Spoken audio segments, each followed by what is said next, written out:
नमस्कार मित्रांनो, स्वागत आहे परत एकदा तुमच्या आवडत्या चॅनल हॅलो टीचरमध्ये.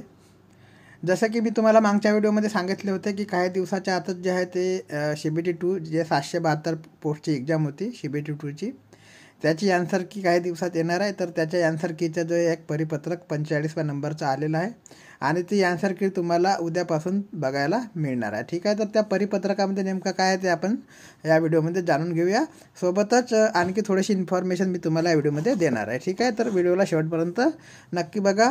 तर आजचे जे परिपत्रक आहे 13/2/2024 तुम्हाला डेट दिसत असेल. परिपत्रक क्रमांक 45 आहे. कशाच्या संदर्भात आहे तर 772 पोस्टच्या CBT2 एक्झामच्या आन्सर केच्या संदर्भात आहे. ठीक आहे, परिपत्रक क्रमांक 45 बघा मित्रांनो. कौशल्य, रोजगार, उद्योजकता व नवीनतेच्या विभागाच्या अध्यपत्याखालील व्यवसाय शिक्षण व प्रशिक्षण संचालनांतर्गत राज्यातील 20 शासकीय संस्था कार्यालयातील गट क प्रवर्गातील 772 पदे भरण्याकरता ऑनलाईन पद्धतीने अर्ज मागविण्यात आलेले होते. ते अर्ज 16/2/2023 रोजी www.dbt.government.in या संकेतस्थळावर प्रसिद्ध जाहिरातीच्या माध्यमातून मागवण्यात आलेले होते. ठीक आहे, जाहिरातीच्या अनुषंगाने अर्ज केलेल्या उमेदवारांची सामायिक परीक्षा म्हणजे ज्याला आपण CBT1 म्हणतो ती 16/4/2024 रोजी घेण्यात आली होती. सामायिक परीक्षेत म्हणजे CBT1मध्ये पात्र ठरलेल्या उमेदवारांची 20 शुल्कासह व्यावसायिक चाचणी परीक्षा CBT2 करता अर्ज फिलअप करून घेण्यात आलेले होते आणि त्यांची जी परीक्षा होती CBT2ची ती 21/1/2024 रोजी घेण्यात आली होती. ठीक आहे, सदर परीक्षेची म्हणजे CBT2ची उत्तर तालिका आन्सर की दिनांक 14/2/2024 रोजी उमेदवारांच्या लॉग इनमध्ये उपलब्ध करून देण्यात येणार आहे. ठीक आहे, म्हणजे उद्याला ही तुमच्या लॉग इनमध्ये उपलब्ध करून देण्यात आहे. त्याचा काही वेळसुद्धा त्यांनी दिलेला आहे.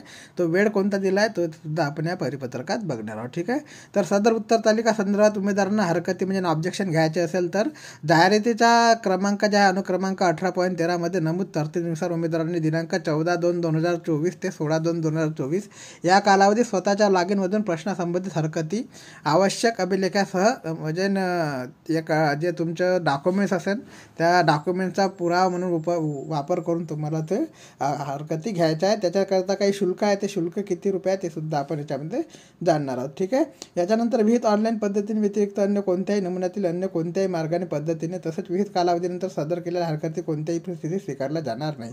म्हणजे ऑनलाईनच हरकती तुम्हाला घ्यायच्या आहे आणि त्यासुद्धा एका कालावधी म्हणजे 14/2/2024 ते 16/2/2024 या कालावधीच्या दरम्यान तुम्हाला घ्यायच्या आहे. त्याच्यानंतर त्या स्वीकारल्या जाणार नाही. ठीक आहे, विहित कालावधीत प्राप्त झालेल्या हरकतीची दखल घेतली जाईल तरी संबंधित उमेदवारांनी याची नोंद घ्यावी. तर अशा प्रकारचं परिपत्रक आहे मित्रांनो आणि CBT2ची जे तुमची आन्सर की आहे उद्या तुमच्या लॉग इन ID वर उपलब्ध करून देण्यात येणार. ठीक आहे, आता हे लॉग इन लिंक तुम्हाला इथं दिलेली आहे.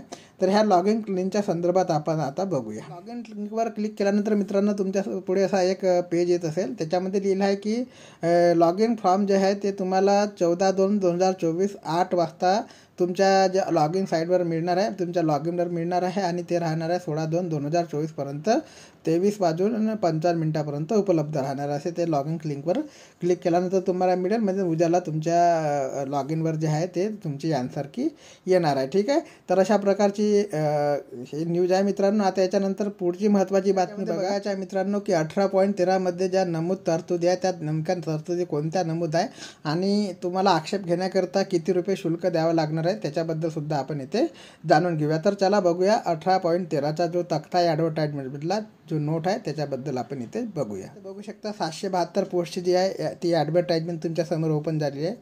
त्याच्यामध्ये आपल्याला 18.13 नंबरचा तक्ता बघायचा. 18.13 नंबरचा ज्या नोट आहे ते आपल्याला बघून घ्यायचं आहे की आपल्याला जे ऑब्जेक्शन घ्यायचे आहे त्याच्याकरता कोणते प्रोसेसने ऑब्जेक्शन घ्यायचं आहे, किती रुपये शुल्क तुम्हाला भरायचे आहे आणि ते शुल्क नॉन रिफंडेबल राहणार आहे. म्हणजे ते वापस तुम्हाला मिळणार नाही आणि एका प्रश्नासाठी तुम्हाला किती शुल्क द्यायचे आहे ते आपण आता याच्यामध्ये बघणार आहोत 18.13 मध्ये. ठीक आहे, तर 18.13 नंबरचा जे नोट आहे ते आता आपण इथे ओपन करूया.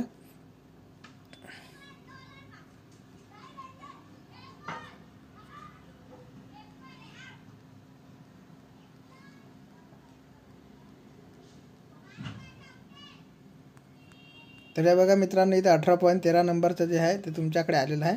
तर याच्यामध्ये तुम्ही बघू शकता 18.13 मध्ये त्यांनी दिलेलं आहे की सामायिक परीक्षेची म्हणजे CBT1ची आन्सर की संकेतस्थळावर प्रसिद्ध करण्यात येईल व आन्सर की संदर्भात उमेदवारांचे आक्षेप असल्यास उमेदवारांनी प्रति प्रश्न ₹200 इतके आक्षेप हाताळणी शुल्क ते आहे ते द्यावे लागणार आहे. ते जे राहणार आहे ते नॉन रिफंडेबल प्रकारचे राहणार आहे. विहित कालमर्यादेत ऑनलाईन अदा करून आक्षेप नोंदविला जाता येईल. म्हणजे जे कालावधी त्यांनी दिलेला आहे, जसं तुम्हाला माहीत आहे, आपण आता कालावधी बघितलेला आहे 14 ते 16च्या दरम्यान, 14 तारीख ते 16 तारखेच्या दरम्यान तुम्हाला आक्षेप घ्यायचा आहे. आणि जे त्याकरता ते 200 रुपये शुल्क प्रत्येक प्रश्नासाठी राहणार आहे, ते नॉन रिफंडेबल राहणार आहे. ठीक आहे. उमेदवाराने नोंदवलेल्या आक्षेपांच्या अनुषंगाने पडताळणी करून त्याबाबतचा निर्णय संकेतस्थळावर प्रसिद्ध करण्यात येणार आहे. ठीक आहे. आणि त्याच्याकरता तुम्हाला पुरावा म्हणून तुमचे जे कागदपत्र आहे ते सुद्धा द्यायचे आहे. ठीक आहे. तर अशा प्रकारचा ऑब्जेक्शन तुम्हाला घेता येईल. तर सामायिक परीक्षक CBT 1चं दिलं आहे, तर CBT 2ला सुद्धा सेम प्रोसेस येथे राहणार आहे. ठीक आहे. तर अशा प्रकारची महत्त्वाची इन्फॉर्मेशन आहे मित्रांनो. उद्या तुमच्याकडे तुमच्या लॉग इनवर आन्सर की येणार आहे. तुम्हाला काही डाऊट असेल तर तुम्ही ऑब्जेक्शन घेऊ शकता. ठीक आहे. आणखी काही अपडेट माहिती मिळाली तर तुम्हाला चॅनलच्या माध्यमातून नक्की पोहोचवण्यात येईल. चॅनलला नवीन असाल तर सबस्क्राईब आणि लाईक करायला विसरू नका. जय हिंद, जय महाराष्ट्र.